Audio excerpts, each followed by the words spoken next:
All right, let's talk about digital privacy. You've heard all the terms thrown around: VPNs, proxies, Tor, but what do they really do? And more importantly, what do they not do? We're going to cut through all the noise and figure out what actually keeps you safe online. I'm sure you've seen this phrase a million times. It's plastered all over the internet, it's in every ad. It's the big promise, right? Total, complete anonymity online. Well, here's the thing. That sentence is, to be honest, really misleading. A VPN is an amazing tool, it really is, but only if you get what its limits are. It is not, and I repeat, not a magic invisibility cloak. So that's what we're gonna do here today. We are gonna slice right through all that marketing hype. We'll break down what VPNs, proxies, and Tor actually are, with some simple analogies and really clear rules, so you walk away knowing exactly what protects you and when. The best way to think about this stuff is like a toolbox. Seriously, you wouldn't use a hammer to drive a screw, would you? Of course not. It's the same idea here. Each one of these tools has a very specific job, and if you use the wrong one, well, it can be useless, or even worse, risky. So let's open up the toolbox. First up is the VPN. And the best way to picture it is like a private, secure tunnel for all your internet traffic. So instead of sending your data out on the public highway where your internet service provider can see everything you do, a VPN builds this encrypted road that goes straight from your device to the VPN server. Okay, and this is where it gets really important. Look at what a VPN does. It hides your IP address from the websites you visit, and it encrypts your traffic so your internet provider can't snoop on you. That is huge, especially if you're on public Wi-Fi. But look at what it doesn't do. It does not make you anonymous. The second you log into Google or Facebook or whatever, that site knows exactly who you are. A VPN protects the connection, not your actual identity from the services you're using. Next tool in the box, the proxy. And this analogy is just perfect. It's literally like handing someone an unsealed letter and asking them to deliver it for you. Sure, the person who gets it sees that it came from the messenger, not you. But the messenger? They can read the whole thing, and so can anyone else who might be watching them. And that's exactly why proxies are so different from VPNs. The only thing a proxy really does is change your IP address. That's it. There is zero encryption. So that means it offers no real privacy, and it does absolutely nothing to protect you from someone spying on your connection. Think of it as a tool for appearance, not for security. And finally, we get to Tor, which stands for the Onion Router. Now, this is the real heavy hitter in our toolbox. Imagine you write a message, put it in a box, and lock it. Then you put that box inside another, bigger box and lock that. And you do this a few times, like the layers of an onion. Then you send it through a bunch of random people, and each person can only unlock the outermost box before passing it to the next. And as you can see, that really complex process is how Tor gives you such a high level of anonymity. It bounces your encrypted traffic through all these volunteer computers around the world, making it incredibly hard for anyone to trace it back to you. But, and this is a big but, there is a major trade-off. All that bouncing around makes it very, very slow.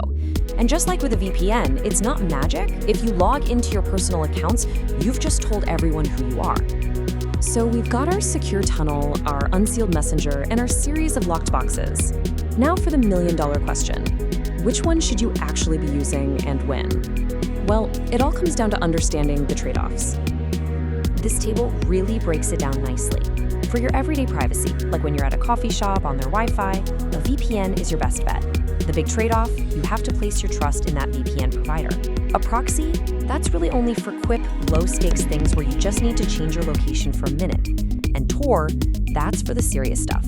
We're talking about journalists, activists, people in high-risk situations where being slow is a price worth paying for that level of anonymity.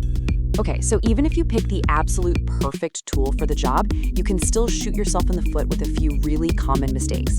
A tool is only as good as the person using it, so let's talk about the biggest traps you need to avoid.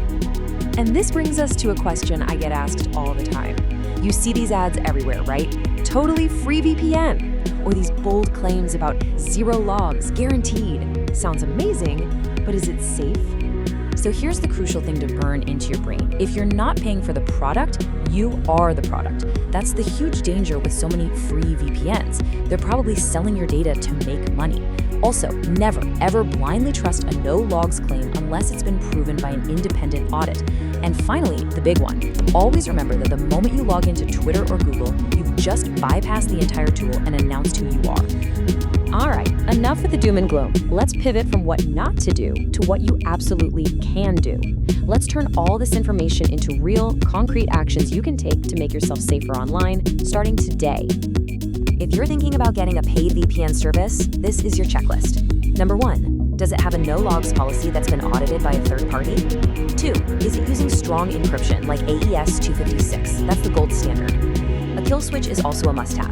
It's basically a safety net that cuts your internet if the VPN disconnects so you don't leak data. And above all, they should be totally transparent. And please remember, a tool is just one layer. Real online privacy comes from building good habits. Things that seem small, like using a different, strong password for every single website and turning on two-factor authentication. They make a massive difference. Keeping your software updated, not clicking on sketchy links. These basic practices protect you from threats that no VPN or Tor can ever stop. So let's boil this all down to its absolute core. If you walk away with nothing else, remember this. VPNs are for protecting your connection. Tor is for protecting your identity. And proxies are just for changing your location. Each one has a very different job. And that brings us to what is without a doubt the single most important point of this whole thing. The technology can only do so much. Clicking on a phishing link, reusing a password from 10 years ago, oversharing on social media. No tool on earth can protect you from your own decisions. So, at the end of the day, real, lasting privacy isn't about frantically searching for the one perfect tool that solves everything.